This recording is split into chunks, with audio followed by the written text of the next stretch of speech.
Au cours de notre histoire, d'innombrables maîtres nous ont transmis leur savoir à travers différentes perles de sagesse. Nos ancêtres sont nombreux à avoir œuvré pour le bien collectif en consacrant leur vie à l'enseignement, à la recherche et au partage des grandes connaissances universelles. Parmi celles-ci, nous retrouvons l'ensemble des lois cosmiques, celles-là même qui régissent l'univers dans lequel nous évoluons. Ces lois que nous allons découvrir à l'instant proviennent du Kybalion, texte fondateur livrant la sagesse des philosophies anciennes de l'Égypte et de la Grèce antique.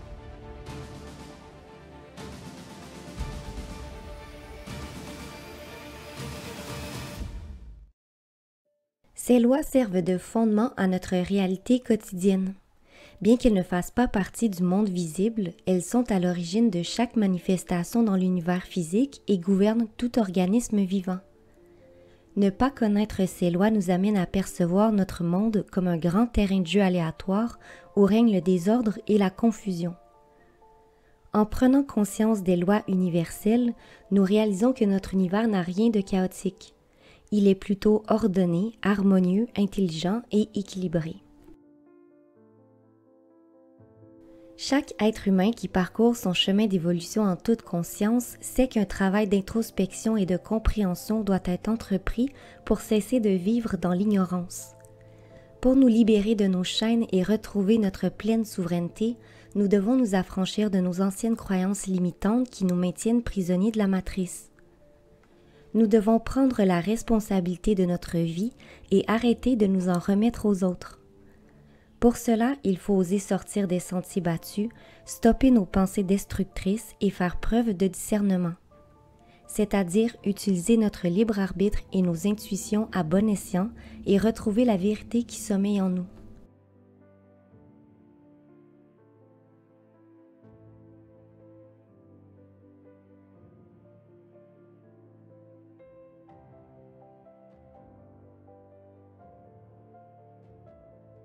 Sur le plan étymologique, le terme cosmos vient du grec et signifie « ordre de l'univers ». Nous vivons donc au sein d'un univers structuré, régi et maintenu en place grâce aux différentes lois cosmiques. Ces lois permettent l'interaction entre la forme et l'esprit, entre le visible et l'invisible, et elles sont issues du tout, du un, de la création. Lorsque le un s'est fragmenté en milliards de petites particules, l'équilibre et l'harmonie contenus au sein de l'unité ont été affectés, d'où l'émergence de ces grandes lois universelles. Chaque être de l'univers vivant selon ces principes permet au cosmos de retrouver son état originel, d'où émanent la paix, l'harmonie, la joie, l'équilibre et l'amour universel. Ainsi, l'homme peut bénéficier de ces attributs provenant de l'unité et en faire l'expérience dans sa vie de tous les jours. Ce système de lois n'a de sens que lorsqu'il y a séparation. Dans l'unité, ces lois n'ont pas de raison d'être puisque le tout est naturellement harmonieux, équilibré et ordonné. Notre but ici-bas est de retourner d'où nous sommes issus, c'est-à-dire de retourner au grand tout en retrouvant l'unicité en nous. Voilà pourquoi il est important de connaître ces lois. Elles sont le chemin nous guidant vers la compréhension de qui nous sommes vraiment et sont la voie à suivre pour rentrer chez nous, à la source, notre demeure originelle. Tout concept de séparation n'est qu'illusion. Dans la réalité ultime, il n'y a que le un. Or, dans notre dimension duelle, il nous est difficile de faire abstraction de cette illusion, le mirage paraissant si vrai, si réel. Ce que nous percevons avec nos 5 sens nous fait oublier l'essentiel. À tout moment, nous avons le choix. Nous pouvons vivre notre vie en tant qu'êtres séparés. Séparés des autres, de notre conscience, du monde environnant, de notre vérité. Ou nous pouvons user de cette sagesse ancestrale que sont les lois universelles, nous permettant de vivre en tant qu'êtres unifiés. En nous basant sur celles-ci, nous passons de l'état de rêve à l'état d'éveil.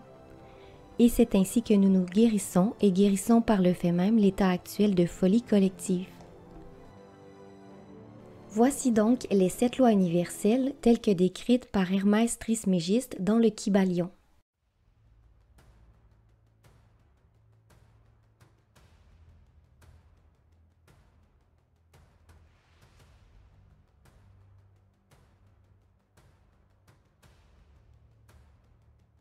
Cette loi nous indique que tout ce que nous voyons, chaque manifestation, chaque matérialisation présente dans l'univers physique provient de l'esprit. En d'autres termes, notre réalité est une manifestation de l'esprit, de ce qui se passe dans le plan mental. Nous ne faisons cependant pas allusion au mental inférieur, mais au mental supérieur, siège de l'intelligence. Voilà donc le véritable pouvoir contenu en nous. Nos pensées, nos paroles et nos actions créent notre réalité. Notre monde intérieur agit sur le monde de la forme et crée la manifestation. Cette loi nous enseigne que ce que nous expérimentons dans notre quotidien trouve son origine dans le monde invisible, dans notre esprit. Pour modifier et impacter notre réalité, nous devons donc agir sur le plan mental et changer notre façon de penser.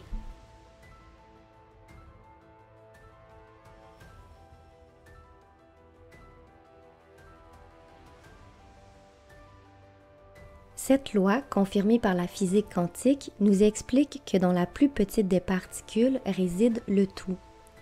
Ce qui est infiniment petit est comme ce qui est infiniment grand. Le microcosme reflète le macrocosme et vice-versa. Nous comprenons également que notre monde extérieur n'est que le miroitement de notre réalité intérieure.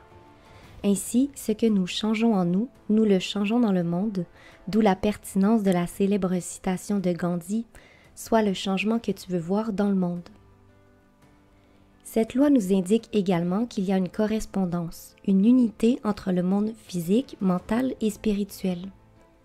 Ce que nous changeons sur le plan physique impacte les plans mentaux et spirituels, et l'inverse est tout aussi vrai.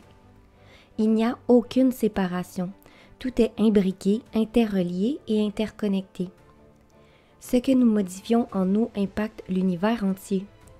De même, les changements au niveau du cosmos nous influencent directement.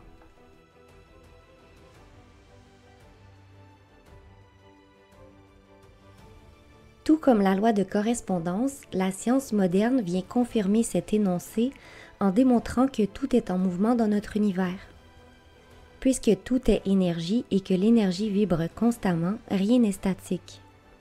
De plus, les énergies vibrant sur des fréquences similaires s'attirent, alors que les énergies ayant des fréquences vibratoires opposées se repoussent. Nous attirons donc vers nous tout ce qui résonne, tout ce qui vibre sur la même fréquence que nous. Comprendre cette loi nous fait prendre conscience de l'importance des vibrations que nous émettons. Puisque nos vibrations créent et attirent des manifestations de fréquences vibratoires similaires, cela veut dire que nous pouvons contrôler ce que nous attirons. Il nous suffit de changer de fréquence, d'entretenir des pensées plus riches, de ressentir des émotions plus légères, empreintes d'amour, de paix et de joie.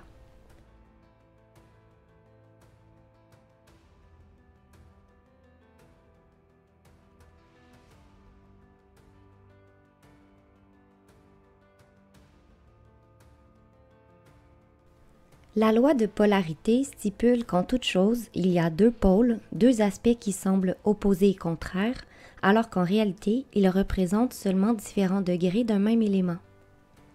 Pour simplifier la chose, prenons l'exemple du chaud et du froid. Ces deux éléments semblent être deux choses complètement différentes. Pourtant, ils représentent tous deux la même chose, la température en l'occurrence, et présentent uniquement une variation de degrés. De même, l'amour et la haine sont la même chose et représentent différents degrés d'un sentiment unique. L'ombre et la lumière, le bien et le mal, l'inconscience et la conscience, l'ordre et le désordre, la connaissance et l'ignorance, l'unité et la séparation. Pour chaque chose dans l'univers, il existe son complément. Les extrêmes se touchent signifie que nous ne pouvons voir l'univers comme une ligne droite, mais plutôt comme un cercle. Ce n'est qu'en comprenant ceci que nous pouvons prendre conscience que l'amour et la haine coexistent et représentent différentes intensités du même sentiment.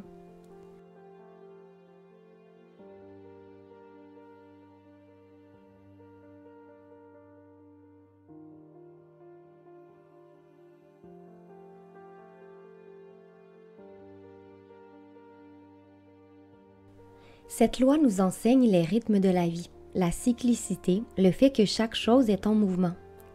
Ce principe, lié à la loi de polarité, indique que le mouvement se produit entre les deux pôles. Tout ce qui monte redescend, tel la marée nous l'enseigne. Tout comprend un flux et un reflux, l'énergie circule en toutes choses, elle s'élève puis s'abaisse de nouveau. Tout début est précédé d'une fin, toute fin devient un début. Lorsqu'une chose arrive à un point culminant, le mouvement du balancier s'enclenche. C'est ce qui explique le progrès et le recul, la montée et la chute des grands empires, la réussite et l'échec, la connaissance et l'oubli. Elle se manifeste dans la création et la destruction des mondes, dans notre état émotionnel et mental, dans nos prises de conscience et périodes d'inconscience. Le rythme est la seule constante prévisible, le mouvement infini de l'expression de la vie qui prend de l'expansion et se rétracte pour toujours et à jamais.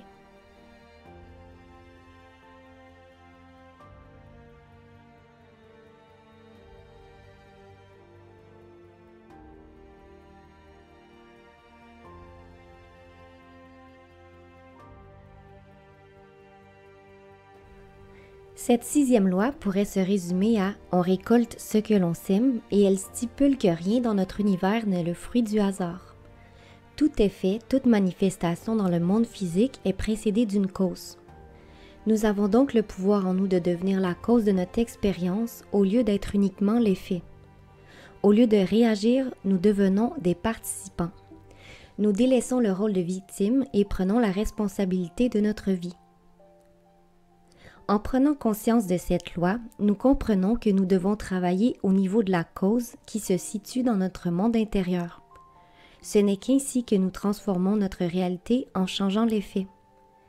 Chacune de nos pensées et de nos émotions dégage une certaine énergie, une vibration, qui se matérialisera tôt ou tard dans le monde de la matière. En harmonisant nos pensées et nos émotions, en travaillant à élever nos vibrations, nous verrons émerger une nouvelle réalité, plus en lien avec qui nous sommes vraiment et avec nos intentions profondes.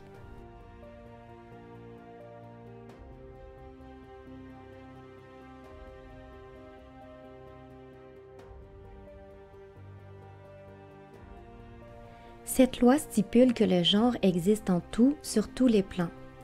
Les principes masculins et féminins sur le plan physique se manifestent à travers notre identité de genre et sexuelle et agissent toujours dans le but de créer.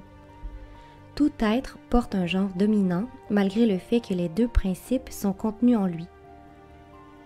Chaque être humain est donc à la fois mâle et femelle et par le fait même entier, complet et parfait. Nous n'avons besoin de rien ni personne pour venir nous compléter. Nous n'avons qu'à harmoniser les forces en nous.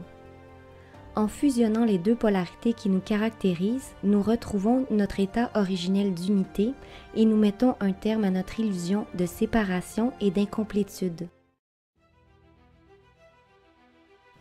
Voilà donc les outils qui nous ont été légués par les anciens, l'héritage offert par ceux et celles qui ont foulé le sol bien avant notre arrivée en ce monde. Ce ne sont pas uniquement des concepts, ce sont de réels outils de travail à utiliser et appliquer dans notre quotidien. En expérimentant la vie avec un regard différent, en sachant que notre univers est ordonné et soumis à certaines lois, vous aurez beaucoup plus de facilité à voguer à travers les nombreuses situations que la vie vous présente. Votre compréhension s'étant approfondie, vous ne verrez plus votre conjoint, votre patron, vos clients comme des ennemis, mais comme des partenaires. Vous observerez que nous faisons tous face aux mêmes situations et aux mêmes difficultés.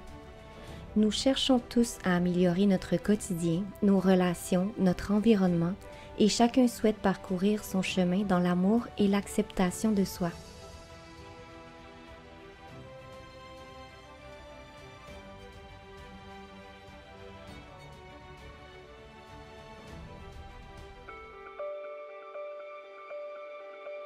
La loi du rythme nous enseigne que la vie est en perpétuel mouvement, que toute chose a sa durée, tout évolue puis dégénère, tout ce qui monte redescend, tout comprend un flux et un reflux. L'énergie circule en toutes choses, s'élève puis s'abaisse de nouveau. La mesure de son oscillation à droite est semblable à la mesure de son oscillation à gauche. Le rythme est constant, le balancement du pendule se manifeste dans tout. Comme nous l'avons déjà expliqué dans notre premier épisode sur les prophéties, nous pensons que nous sommes précisément à la fin d'un cycle. Une horloge de la fin du monde a d'ailleurs été créée en 1947. On l'appelle aussi l'horloge de l'Apocalypse ou Doomsday Clock en anglais. Bien qu'étant conceptuelle, elle a été créée peu de temps après le début de la guerre froide et mise à jour régulièrement depuis par les directeurs du Bulletin of the Atomic Scientists de l'Université de Chicago, sur laquelle minuit représente la fin du monde, l'Apocalypse.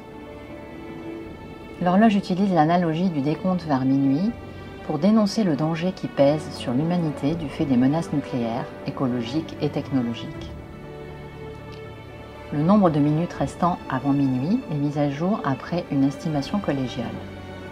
Depuis le 23 janvier 2020, l'horloge affiche minuit moins 100 secondes, soit 23h58 minutes et 20 secondes, en raison de l'incapacité des dirigeants mondiaux à faire face aux menaces imminentes d'une guerre nucléaire ou du changement climatique. À l'origine, cette horloge évaluait la possibilité d'une guerre nucléaire mondiale en soulignant la menace liée à la prolifération des armes nucléaires. Depuis 2007, l'horloge prend également en considération les perturbations dues à la reprise de la course à l'armement nucléaire et aux nouveaux acteurs qui se joignent aux anciennes puissances nucléaires, le risque d'un déclenchement de la guerre par un accident technique, un acte de terrorisme ou une attaque informatique, les problèmes liés au changement climatique, aux hydrocarbures, pics pétroliers, géopolitique du pétrole, ou encore les nouveaux développements dans les sciences du vivant qui pourraient infliger des dommages irrévocables, c'est-à-dire les risques liés aux nouvelles technologies, nanotechnologie, biotechnologie, etc. Sur le graphique ci-dessus, l'échelle verticale représente le temps en minutes qu'il reste sur l'horloge jusqu'à l'heure fatidique de minuit, au regard de l'échelle horizontale qui montre le passage des années. Sur la ligne du graphique, des carrés de couleurs rouge et bleu complétés d'une date indiquent les périodes qui représentent celles des tensions internationales, carré rouge, pendant lesquelles on considère que l'heure de la fin du monde approche, tandis qu'à l'inverse, les périodes signalées par un carré bleu représentent celles de détente, pendant lesquelles l'heure de la fin du monde semble s'éloigner. À sa création, en 1947, l'horloge indiquait 23h53, soit minuit moins 7.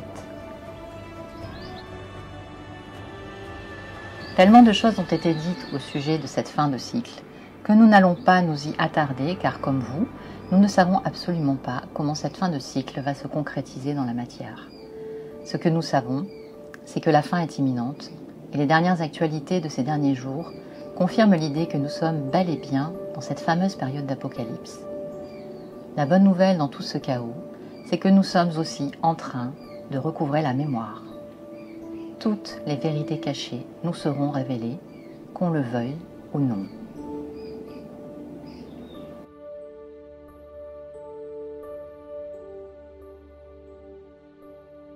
À tous les guerriers de lumière, à tous les volontaires qui sont venus sur cette terre pour aider à vivre cette transition.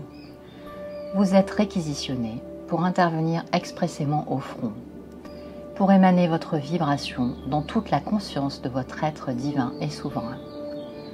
Il n'est plus question de chercher quoi que ce soit à l'extérieur de vous. On arrête avec les soins énergétiques, les soins qui nourrissent le mental comme les psychothérapies, et on s'en remet exclusivement à sa guidance intérieure. Si vous continuez à chercher d'éventuelles dates de basculement ou les réponses à vos problématiques personnelles dans des échanges avec l'extérieur même invisible, vous passez à côté de votre mission.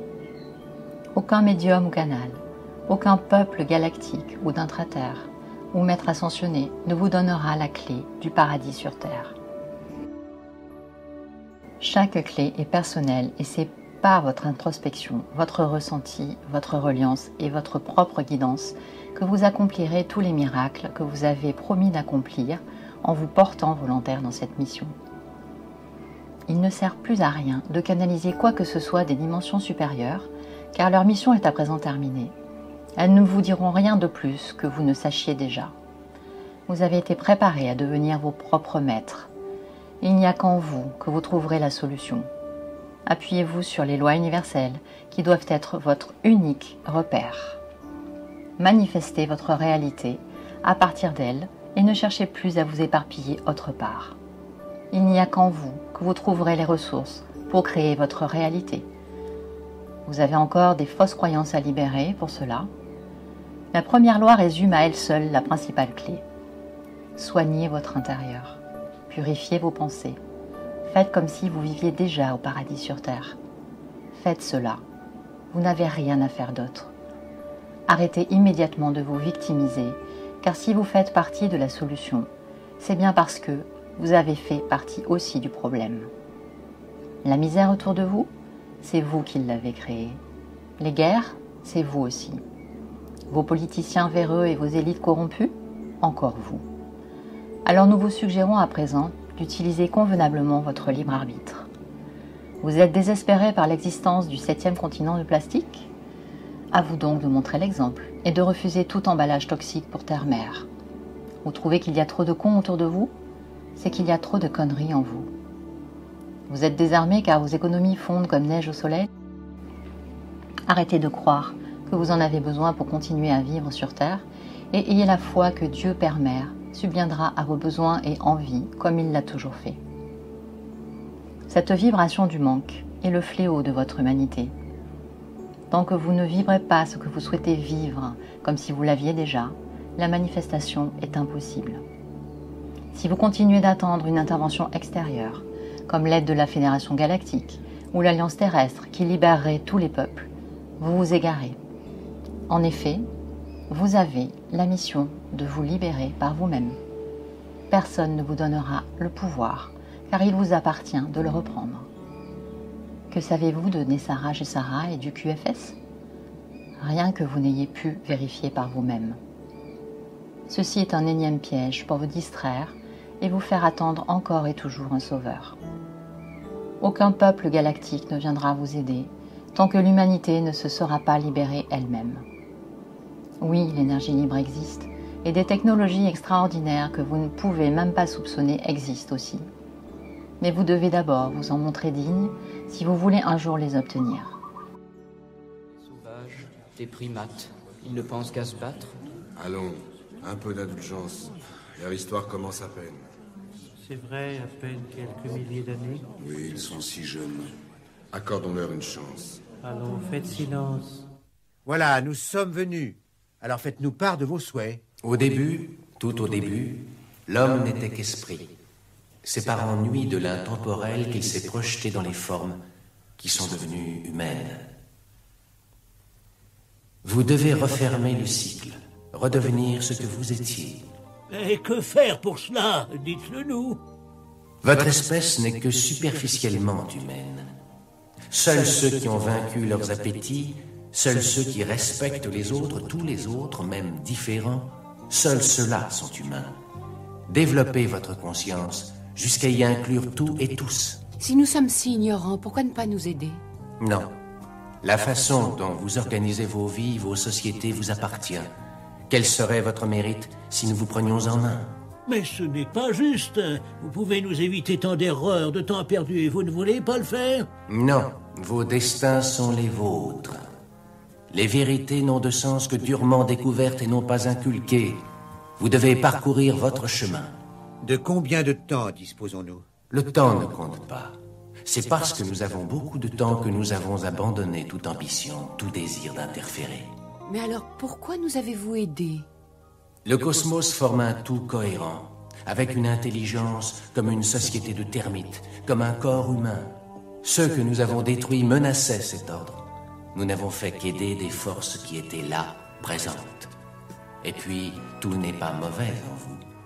Progressez, allez vers la tolérance, la compréhension, la fraternité, rives des mers paisibles.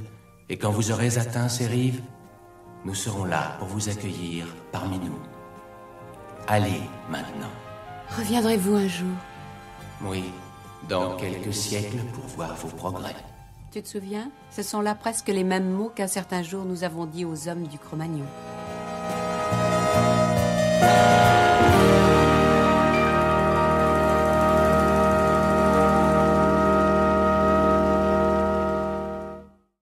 Votre mission est d'accompagner l'humanité à la découverte et la compréhension de ces lois universelles, afin que chaque être puisse obéir en conscience à ces lois et créer ainsi les fondements de la nouvelle Terre. Il vous appartient d'appliquer les lois universelles chaque jour, de les incarner et de montrer l'exemple à votre entourage. C'est bien pour cette raison que vous avez été disséminé partout sur la planète et que vous vous sentez aussi seul jusque-là. Nous vous l'avons déjà dit et répété, vous avez besoin de cette solitude pour vous écouter, pour écouter le silence en vous, pour comprendre ce qu'il a à vous révéler sur votre nature, sur les parts d'ombre qui subsistent en vous et aussi sur vos pouvoirs divins. Vous n'avez jamais été seul et vous le serez de moins en moins, car vous sentirez jour après jour et de mieux en mieux notre présence à vos côtés. Ainsi, votre fréquence élevée permettra la création de tout ce dont vous pouvez rêver. Vous n'avez rien à faire, juste à être et à garder la foi que tout est orchestré par le divin de façon magistrale et parfaite. Certains d'entre vous auront relevé la contradiction dans laquelle nous délivrons ce message, qui vous invite à ne plus écouter les messages de l'extérieur. En effet, cela peut sembler paradoxal, mais c'est à vous d'exercer votre discernement et votre libre arbitre, d'adhérer ou non à ce que nous transmettons. La responsabilité de faire vôtre ce message ou de l'ignorer vous appartient entièrement. Vous vous demandez si l'intégration des lois universelles est incontournable pour accomplir votre mission. La réponse est non. Une chose et une seule peut se substituer à l'application de ces lois pour avancer dans cette transition. L'amour. À propos de l'amour, il ne nous semble pas que l'humanité ait encore compris à quel saint se vouer. Cela peut paraître condescendant, mais c'est justement cela qui empêche l'humanité d'accéder à son plein pouvoir sur elle-même. Vous croyez qu'il suffit de dire « je t'aime » pour démontrer votre amour? Ce que vous ne savez pas, c'est qu'il n'y a nul besoin de montrer quoi que ce soit lorsqu'on est amour. Cessez donc de croire à ces fadaises et commencez dès aujourd'hui à vous dévoiler, sans faux semblant ni artifice.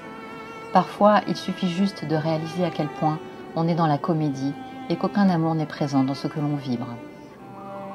Cela revient encore et toujours à s'observer avant de rejeter le manque d'amour à l'extérieur de soi. Nous vous aimons infiniment, mais vous ne ressentez pas notre amour. Nous vous aimons infiniment, mais vous ne voyez pas notre amour.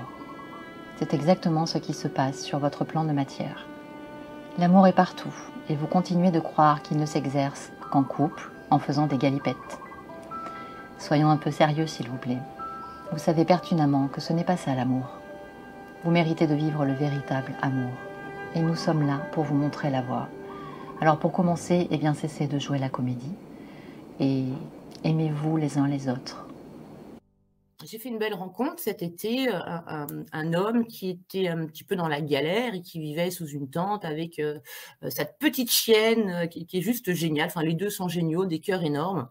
Et vous avez remarqué, il fait très froid quand même en ce moment. Et c'est quelqu'un qui dort dans sa voiture. Donc, on s'est appelé, puis je lui dis, écoute, non, quoi, tu viens à la maison.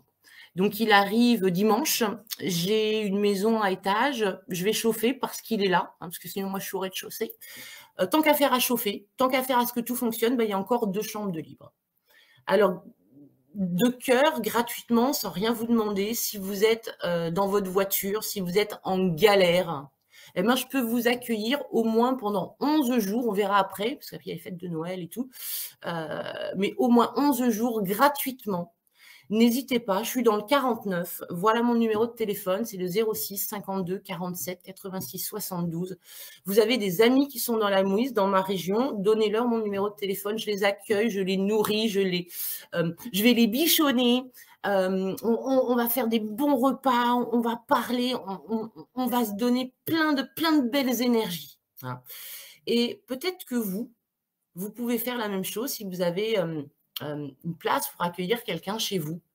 Et si vous avez envie de le faire, vous pouvez m'envoyer, alors déjà parlez-en autour de vous, hein, et puis peut-être envoyez-moi vos coordonnées en me disant, voilà, je peux recevoir chez moi 1 personne, 2 personnes. Alors moi, je parle en termes de chambre, hein, si vous voulez être 2 dans la chambre. Il y a 2 lits par chambre, donc ça peut même être 4 personnes qui peuvent venir du 13 au 24 chez moi.